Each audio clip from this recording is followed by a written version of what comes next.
ആദ്യത്തെ ഒരു Covid വന്നപ്പോഴത്തേനും business ശരിക്കും താഴോട്ട് പോവുകയും പിന്നെ രണ്ടാമത്തെ കോവിഡ് വന്നപ്പോൾ പിന്നെ എന്തോ ചെയ്യണമെന്ന് അറിയാൻ വയ്യാത്തൊരു മാനസികാവസ്ഥയിൽ വല്ലാത്തൊരു പ്രതിസന്ധി കൂടെ ഞങ്ങൾ മുമ്പോട്ട് പോകുമായിരുന്നു. കൂവ കൃഷിക്ക് മണ്ണൊരുക്കുന്നത് ഭയങ്കര ഒരു ശ്രദ്ധിക്കേണ്ട കാര്യമാണ്. വിപണനം ഒരു ബുദ്ധിമുട്ടായിട്ട് ഇപ്പം ഫീൽ ചെയ്യുന്നില്ല.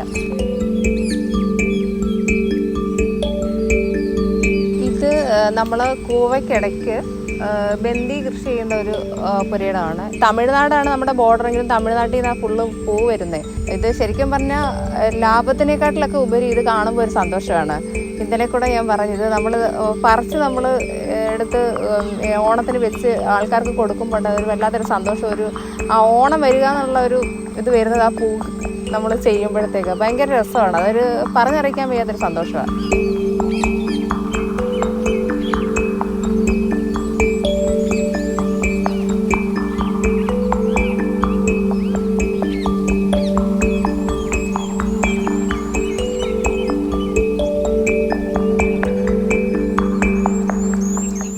എൻ്റെ പേര് അശ്വതി. ഞാൻ പുനലൂര് താമസിക്കുന്നത്.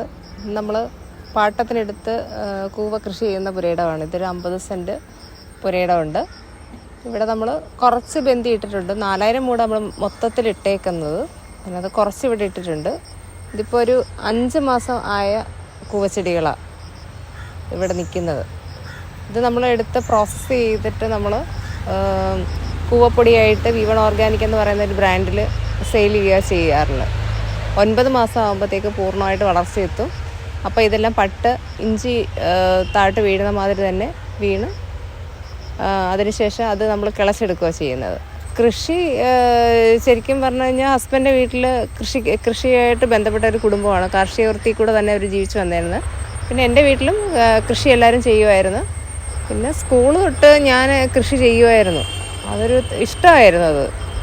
അപ്പം അന്ന് വീട്ടിലും അങ്ങനെ ഒരു സാഹചര്യം ആയതുകൊണ്ട് അതിനോട് കുറച്ചുകൂടെ മുമ്പോട്ട് പോയി. കൃഷിയല്ലാതെ നമ്മൾ ചേട്ടന് ബിസിനസ് ചെയ്യുന്നുണ്ട്. ഫാൻസിയുടെ ഒരു ബിസിനസ്സാണ്.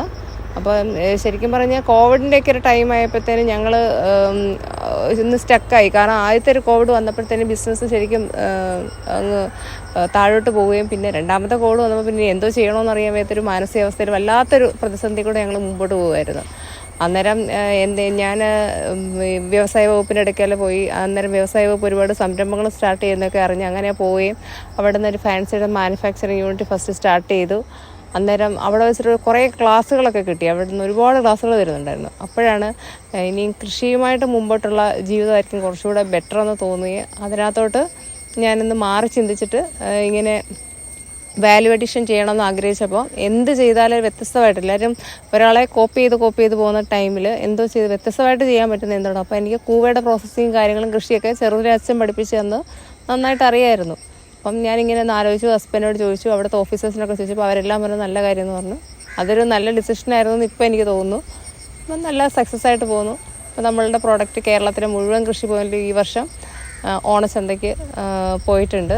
5380 പീസ് പ്രോഡക്റ്റ് ഓൾ കേരള എല്ലാ കൃഷിഭവനിലും പോയി. ഞാൻ ചെയ്യുന്നത് ഓർഗാനിക്കായിട്ടാണ് ചെയ്യുന്നത്. നമ്മൾ രാസവളങ്ങളോ കീടനാശിനികളോ ഒന്നും ഉപയോഗിക്കാതെ തന്നെയാണ് നമ്മുടെ എല്ലാ കൃഷിയും ചെയ്യുന്നത്.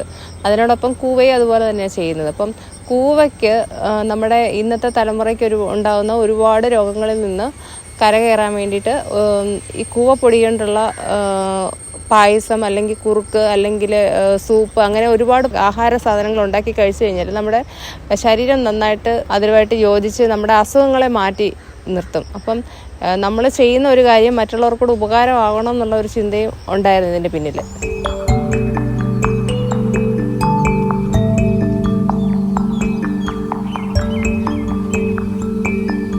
കൂവ കൃഷിക്ക് മണ്ണൊരുക്കുന്നത് ഭയങ്കര ഒരു ശ്രദ്ധിക്കേണ്ട കാര്യമാണ്. അതുമാത്രമല്ല കൂവ നടുന്ന സ്ഥലം ഒരുപാട് വെള്ളക്കെട്ടുള്ള സ്ഥലമാണെങ്കിൽ അത് നശിച്ചു പോകാനുള്ള സാഹചര്യം വളരെയേറെയാണ്. അപ്പോൾ വെള്ളമില്ല, നല്ല വെള്ളം ഒലിച്ചു പോകുന്നൊരു വെള്ളം കെട്ടി നിൽക്കരുത്, അങ്ങനത്തെ ഒരു മണ്ണായിരിക്കണം.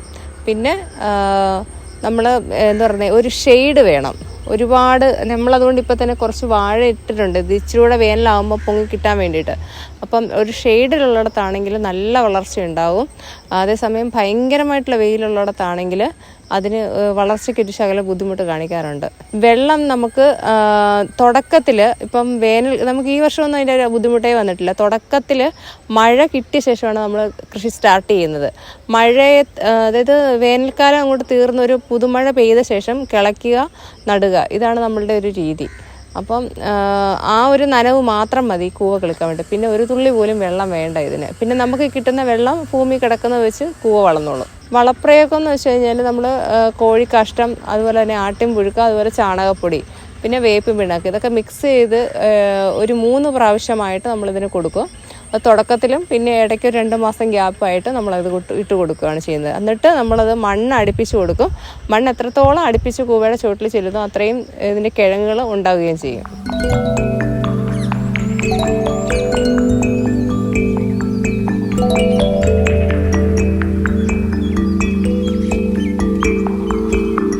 കൃഷി നഷ്ടമാണെന്ന് പറയുന്നത് കഴിഞ്ഞാൽ നമ്മൾ കൂലി ചിലവ്, കൂലി ഒരുപാട് കൊടുത്ത് ചെയ്യേണ്ട ഒരു സമയത്ത് അതിന് നമുക്ക് നഷ്ടമായിട്ട് തന്നെ പറയാൻ പറ്റും. അപ്പം നമ്മൾ എന്താ ചെയ്യുന്നതെന്ന് വെച്ച് കഴിഞ്ഞാൽ കുറച്ച് മെഷീനറീസ് ഉണ്ട്. നമുക്ക് ഗാർഡൻ ഡ്രില്ലർ, ബ്രഷ് കട്ടർ, അങ്ങനെയൊക്കെ ഉണ്ട്. നമ്മൾ അത് യൂസ് ചെയ്യും.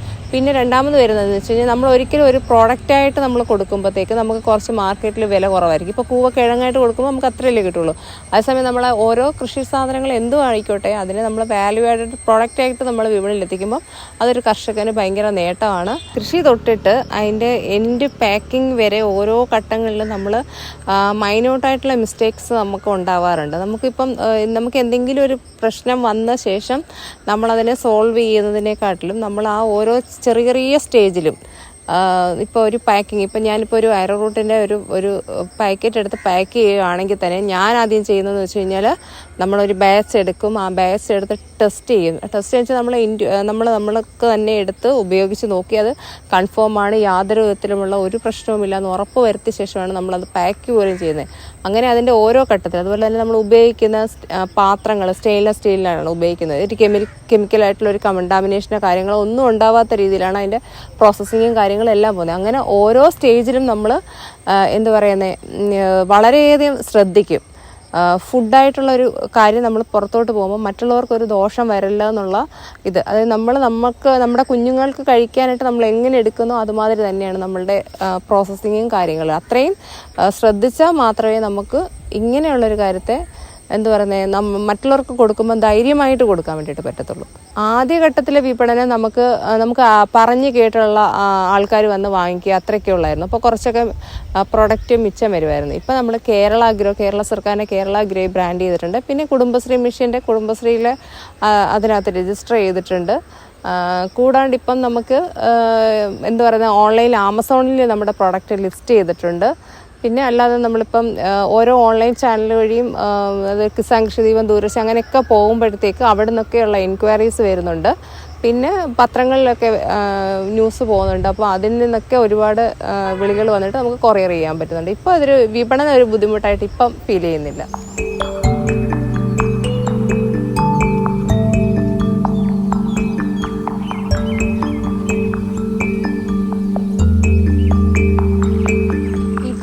നമ്മൾ കൂവയ്ക്കിടയ്ക്ക് ബന്ദി കൃഷി ചെയ്യുന്ന ഒരു പുരയിടമാണ് ഇത്. ഇവിടെ പുനലൂർ ക്ലബിൻ്റെ വക ഒരു സ്ഥലമാണ് ഇത്. നമ്മൾ പാട്ടത്തിനെടുത്താണ് ചെയ്യുന്നത്.